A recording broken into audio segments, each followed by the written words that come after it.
narito ang kaalamang pangkalusugan.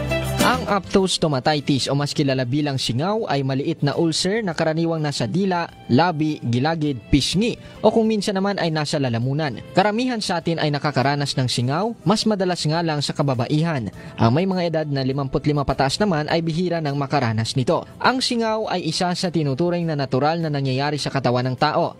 Minsan kahit walang gamot, kusang nawawala ito pagkatapos ng 1 o 2 linggo. Kapag ito ay nawala agad, tinatawag ito na simpleng singaw.